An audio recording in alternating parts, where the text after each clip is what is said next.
Welcome back to my channel. इससे पहले के पार्ट में हम लोगों ने देखा था कि वांग जी यहाँ बहुत सैड था। यहाँ पे वांग जी अब विंग के सामने घुटनों पे आ जाता है और नील डाउन होते हुए कहता है, विंग प्लीज़ मेरी हेल्प करो।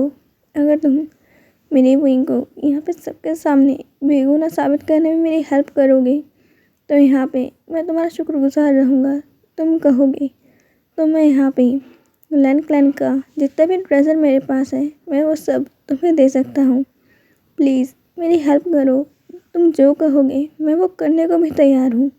मैं तुम्हारा सर्वेंट तक बन सकता हूँ। यहाँ पे वांग जी ऐसी बातें कह गया जो कभी किसी ने सोची नहीं थी कि ये चीज़ वांग जी कह सकता है। यहाँ पे नेओसा शौक था, क्या वांग जी विंग से इस तरीके का प्यार करता है कि वो उसके लिए इतना सब कुछ कर रहा है।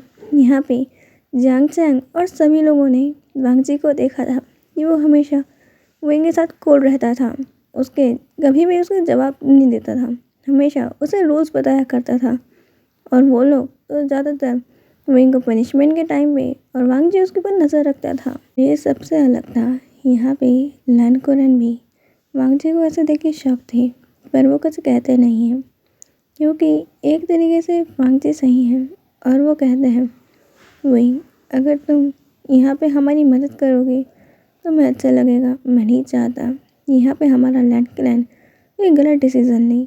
वो यहाँ पे किसी बेगुनाह को कभी सजा मिलते हुए नहीं देखना चाहता और जबकि ये हमारी गलती थी कि हमने अच्छे से चीज़ों को पता नहीं किया और विंग की जान गई।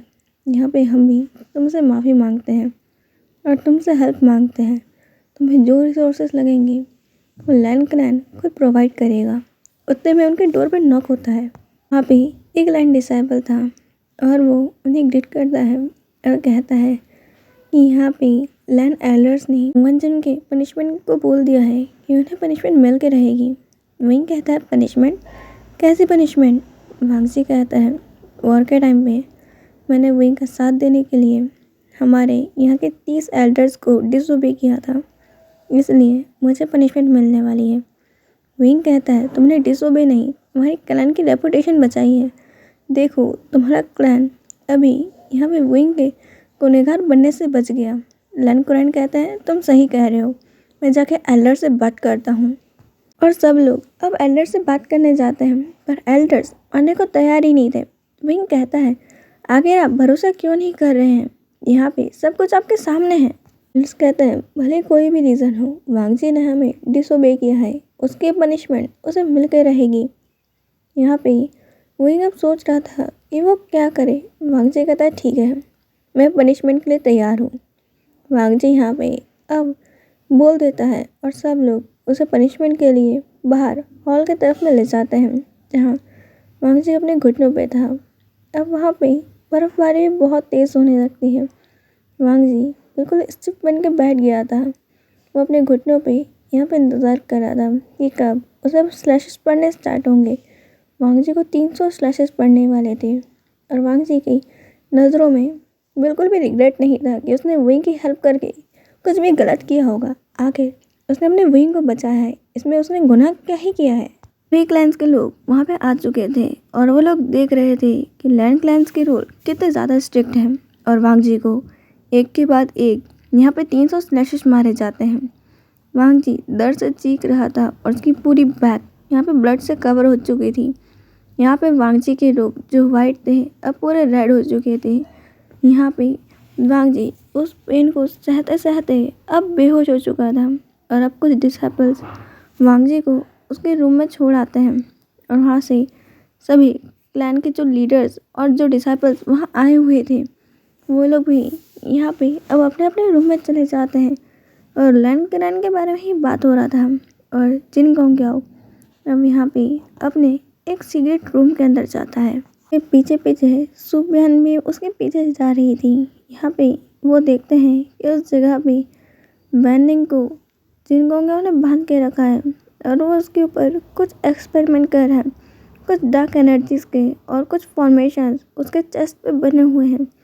यहाँ पे जिन गोंग्याओ अब कहता है कि मैं यहाँ पे इस दुनिया की सारी ब्लैक सोल्स तुम्हारे अंदर कैद कर दूंगा और फिर तुम बनोगे मेरे सबसे पावरफुल वेपन। यहाँ पे वो यही बातें कर रहा था और प्लेट से अपने ब्लड से कोई फॉर्मेशन बनाते हुए वहाँ पे डार्क एनर्जी को गैदर करने लगता है।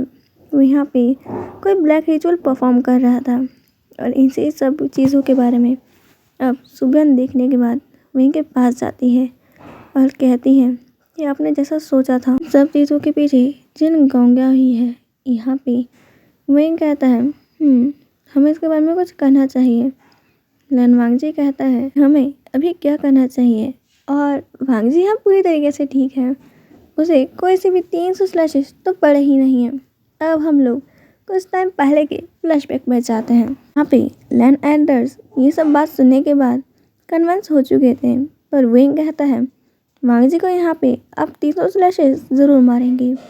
वांगजी कहता है पर क्यों, यहाँ पे सब कुछ तो समझ में आ गया ना। अब विंग कहता है नहीं, हमें पता चलना चाहिए कि कौन है वो पर्सन जो चाहता था कि विंग यहाँ हर्ट हो। अगर वो तुम्हें 300 स्लैशेस पढ़ते देखेगा तो वो अपने अगले प्लान की ओर ज़रूर कदम बढ़ाएगा। क्योंकि अभी भी कुछ लोग हैं जो विंग को अच्छा बोल रहे हैं, जैसे कि मैं। मेरे आने के बाद कई बार यहाँ पे बहुत से लोगों का मन परिवर्तन होने लग गया है। उन्हें लगता है कि विंग इतना बुरा नहीं था। ऑफ कोर्स वो मुझे हर्ट ज़रूर करना चाहेगा क्योंकि विंग और मैं एक जैसे दिखते हैं, तो वो मुझे यहाँ कैसे रहने देगा। जी कहता है पर इससे तुम्हारी जान को खतरा है। विंग कहता है चिंता मत करो, मैं बहुत पावरफुल हूँ, मुझे कुछ नहीं होगा। और वो वांगजी के ऊपर एक बैरियर लगा देता है जिससे वांगजी को कोई से भी स्लैश ने टच नहीं किया था। पर वांगजी ने यहाँ पे अपनी बॉडी के पास यहाँ पे कुछ रेड कलर की इंक को मिक्स करके कुछ पाउचेस को बांध दिया था और जैसे ही स्लैशेस पड़ रहे थे वो एक एक करके उन पाउचेस को फोड़ते जा रहा था और यहाँ ऐसा लग रहा था कि उसके बैक से ब्लड निकल रहा है।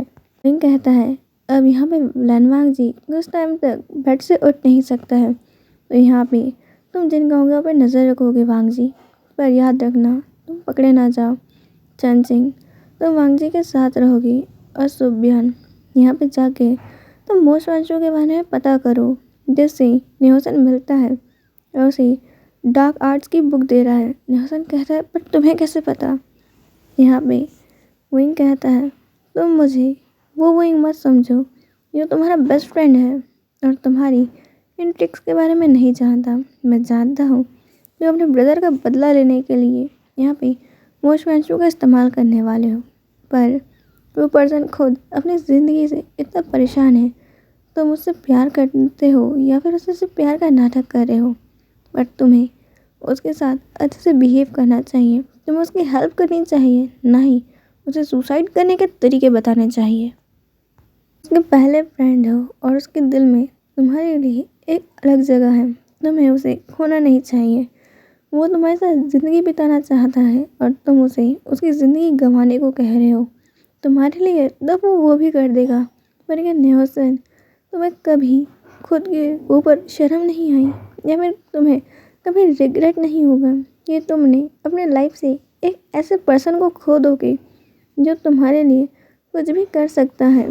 न्योसन कहता है इस बारे में मोस्ट वांचो ने मुझसे कभी कुछ नहीं कहा। विंग कहता है तुमने कब उससे पूछा था।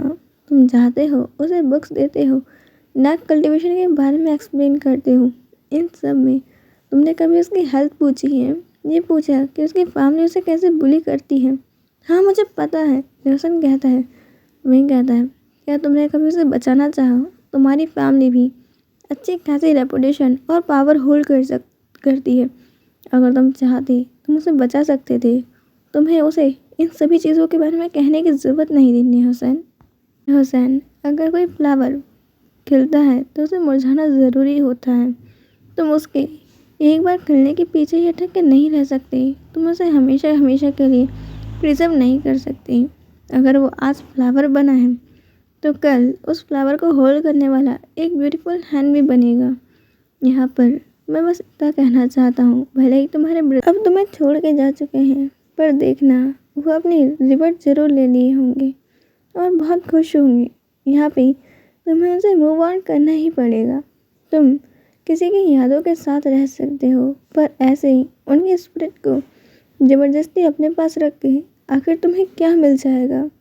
फिर तो तुम्हें और मैं रूहान बन जाओ और जिंदगियों में कोई फ़र्क बचेगा ही नहीं कि मौत के बाद भी लोगों को यहाँ पे चैन से जीने नहीं देना और उनके स्पिरिट्स को ज़बरदस्ती अपने पास कैद रखना। रोशन माफ़ी मांगता है और वो कहता है सोबियन को, चलो मैं तुम्हें वंशवंशों के पास ले चलता हूँ और मुझे उससे माफ़ी भी मांगनी है और कुछ कहना भी है। विंग उसकी तरफ स्माइल करता है और जियांग चैंग कहता है, और तुम क्या करने वाले हो? विंग कहता है, मैं रेस्ट करने वाला हूँ। आखिर तुम मुझसे कितना काम कराना चाहते हो चैंग? यहाँ पे क्या तुम्हें शर्म नहीं आती? मैं प्रेग्नेंट हूँ और तुम मुझसे क्या उम्मीद रख रहे हो? मैं खेत में जाके हल जोत दूँ? जियांग चैंग कहता है, सच में तुम किसी भी दुनिया के हो, तुम अनोइंग होती हो। आखिर इतनी बकवास तुम्हारे पास आ कहाँ से जाती है?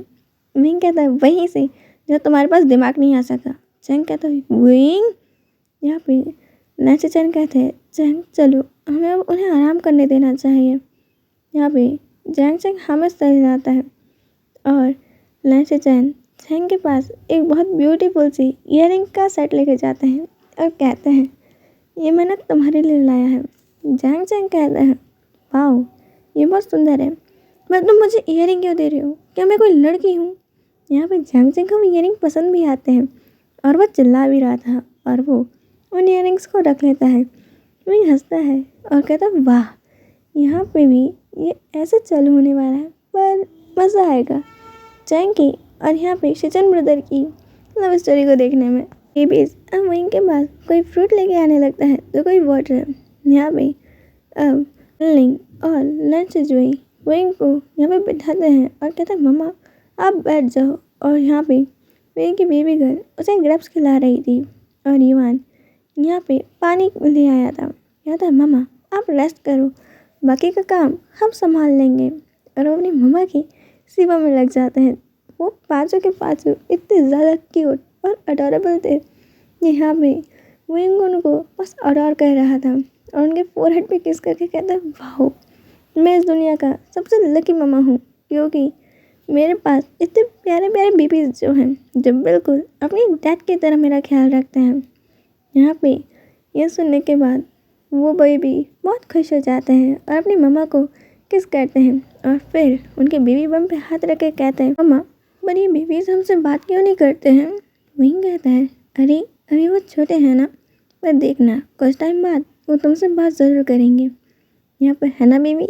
और विंग की बात सुन के वो बेबी उसके पेट में किक करते हैं और बेबीज कहते हैं, मम्मा मम्मा इसने हमें किक किया।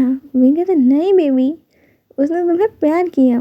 वो कहते हैं कि वो तुमसे बात करने के लिए बहुत जल्दी ही बाहर आएंगे। आज के लिए इतना ही, हम मिलेंगे नेक्स्ट पार्ट में। बाय।